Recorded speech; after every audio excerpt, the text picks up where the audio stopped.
இலக்கிய சீரியலில் அடுத்து என்ன நடக்கலாம் அப்படின்னா, ஸோ நம்ம இலக்கியாவுக்கு என்ன பண்ணுறதுன்னு ஒன்றுமே புரியல.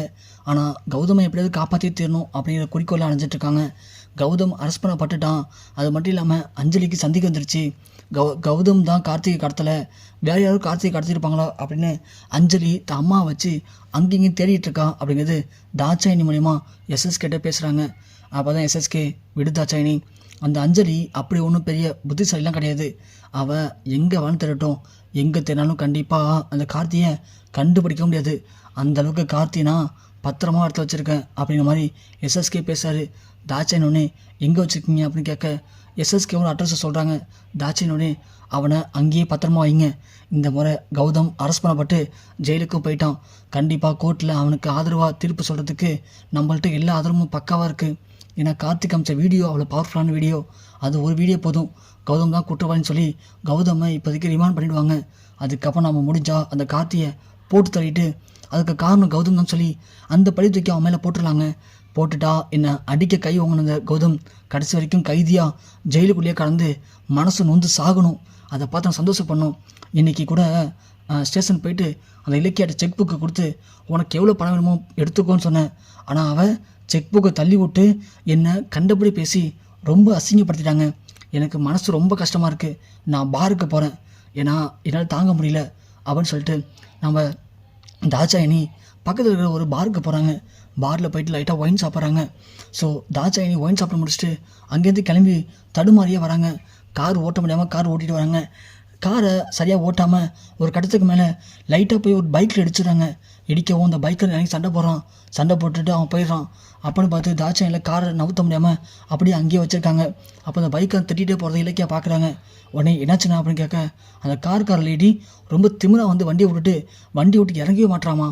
பார்த்தா குடிச்சிருக்காப்புல. பணம் காசு இருந்தால் பொம்பளை குடிக்கிறாளுங்க. குடிச்சிட்டு தாறுமாற காரை ஓட்டி நம்மளை கொல்ல பார்க்குறாளுங்க அப்படின்னு சொல்ல உடனே இலக்கியாவும் சரி விடுங்க பார்த்து போங்கன்னு சொல்லிட்டு அந்த பக்கமாக போகிறாங்க. அப்போ தான் தாட்சாயினி கார் கண்ணாடி கீழே இறக்குறாங்க. இறக்கும்போது இலக்கியா பார்த்துறாங்க. ஓ தாட்சாயினி அது அப்படின்னு சொல்லிட்டு உடனே ஆட்டோ ஓட்டி இறங்கி போகிறாங்க. போய் பார்த்தா தாட்சாயினி சம போதை இருக்காங்க. உடனே இலக்கியா ஏற்கனவே கௌதம் கார் ஓட்ட லைட்டாக கற்றுக் கொடுத்தா இல்லையா, உடனே இலக்கியா உள்ளே போய் தாட்சாயினி நவுத்து வச்சுட்டு காரை எடுத்துகிட்டு அப்படியே பொறுமையாக போகிறாங்க. பொறுமையாக ஒரு இடத்துக்கு போயிட்டு காரை நிப்பாட்டுறாங்க. நிப்பாட்டி தாட்சாயினி தண்ணி ஊற்றி எழுப்புறாங்க. தாட்சாயினி லைட்டாக போதை தெளியுது. உடனே அப்படியே இலக்கியா தாட்சாயினி கொண்டு போய் அங்கே ஒரு ரூமில் கட்டி போட்டுறாங்க. அது அவங்க தெரிஞ்ச அவங்களுடைய ஃப்ரெண்டு வீடு தான். கட்டி போட்டுட்டு தாட்சாயினி எழுப்பி போகிறாங்க. தாட்சாயினி கண்ணு முடிக்கிறாங்க. கண்ணு முடிச்சோடனே நான் எங்கே இருக்கேன், யார் என்னை கட்டி போட்டது, யார் இங்கே அப்படின்னு கத்துறாங்க. உடனே அப்போ தான் இலக்கியா வெளியே வராங்க. இன்னும் தாட்சாயினி என்னன்னு தெரியலையா, இங்கே பாரு நான் தான் உனக்கு கடத்த வந்திருக்கேன். என்னடா வழக்கமாக நாம் தான் எல்லாரையும் கடத்துவோம், நம்மளே நீ கடத்திட்டான்னு சொல்லி பயப்படுறியா? ஒன்றும் பயப்படானா தாட்சாயினி, நான் ஒன்றும் பண்ண மாட்டேன். நான் கேட்குற கேள்விக்கு பதில் சொல்கிற வரைக்கும் அப்படி பதில் சொல்லலை அப்படின்னா நீ நல்லா குடிச்சிருக்க. இப்போது அந்த காரோடு வச்சு ஒன்றை அப்படியே கொளுத்தி விட்டோன்னு வச்சுக்கேன், நீ தான் குடிபோதையில் வந்து இங்கே உளுந்து எரிஞ்சு போனவர் போஸ்ட்மார்ட்டம் ரிப்போர்ட் சொல்லுவோம். அப்புறம் அவனுடைய மரணத்துக்கு யாரும் பொறுப்பாக முடியாது. நீ இந்த உலகத்தை விட்டு போயிடுவ, எப்படி வசதி அப்படின்னு இலக்கியா மாறிட்ட. தாட்சாயினி ஒன்று ஏன் இலக்கியா என்ன பேசுகிற, நீ எப்படிலாம் பேசுகிற, உனக்கு என்னாச்சு, ஏன் என்னை கட்டி வச்சிருக்க, என்னை விடு அப்படின்னு சொல்லவும் இங்கே பாரு உன்னை பற்றி எனக்கு எல்லாம் ஒன்றும் தெரியும்.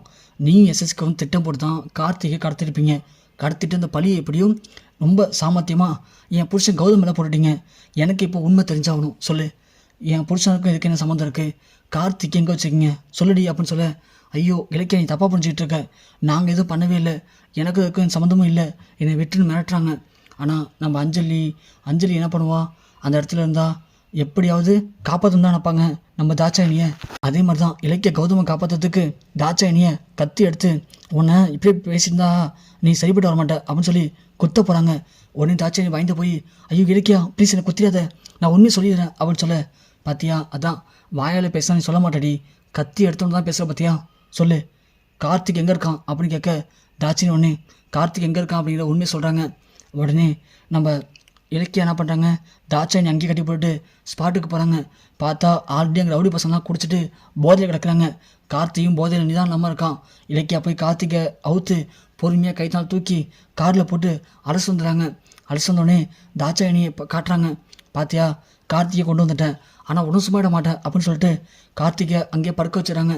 படுக்க வைக்கவும் இங்கே எஸ்எஸ்கே கால் பண்ணுறாங்க. நம்ம இலக்கியா கால் பண்ணி தாட்சை நீங்கள் கட்டி போட்டிருக்கேன், வந்து காப்பாற்றி கொண்டு போங்க அப்படின்னு சொல்லி. உடனே நம்ம எஸ்எஸ்கேவும் ஓடி வருவார். ஓடி வந்து தாட்சாணி அவுப்பார். தாட்சாணி ஆல்ரெடி போதை இருக்கிறதுனால தாட்சாணியால் சரியாக பேச முடியல. ஏன்னா இலக்கியா திரும்பவும் தாட்சாணிக்கு சரக்கு ஊற்றி கொடுத்துருப்பாங்க. ஸோ தாட்சாணி போதையில் இருப்பாங்க. யார் தாட்சாணி உன்னை கடத்தினது அப்படின்னு கேட்க தாட்சாணியால் பேசவே முடியாது. பார்த்தா கார்த்திக் அங்கே இருப்பான். அதை பார்த்து எஸ்எஸ்கே ஷாக்காவார். கார்த்திக் எப்படி இங்கே வந்தான்?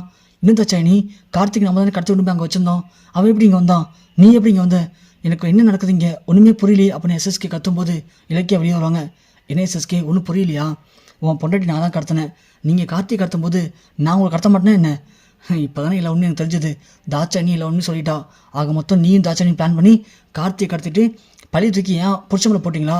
உங்களை என்ன பண்ணுறேன்னு பாருங்க அப்படின்னு சொல்ல, இலக்கியா எல்லாம் ஓ வேலையா? நீ இந்த ரூமை விட்டு வெளியே போனால் தானே போயிட்டு வெளியே சொல்லுவ. வெளியே சொன்னாலும் எனக்கும் தெரியும். உன் கதையை இங்கேயே முடிக்கிறேன்டி அப்படின்னு இலக்கியாவை கொல்ல வருவான். அப்பன்னு பார்த்து கரெக்டாக எஸ்ஐ வெளியே வருவார். வெளியே வந்து மேலே வந்து சுடுவார். சுட்டதும் நம்ம எஸ்எஸ்கே பயந்து போவோம். அப்போ தான் தெரியும் ஆல்ரெடி இந்த இலக்கியா பிளான் பண்ணி போலீஸ்லாம் வர வச்சு நம்ம நல்லாவே சிக்க வச்சுட்டா அப்படின்னு. எஸ்எஸ்கே வழி இல்லாமல் எஸ்எஸ்கே தாட்சாணி 2 பேரும் கையை குளமா கார்த்திக் அடுத்த நாங்கள் தான் சொல்லி பேசி அவங்கள்ட்ட மாட்டிப்பாங்க. அதுக்கப்புறம் 2 பேரும் அரெஸ்ட் பண்ணி உள்ளத்துக்கு போட்டு கௌதம் நிரபராதின்னு சொல்லி இலக்கியா கௌதம் வெளியவும் கொண்டு வருவாங்க.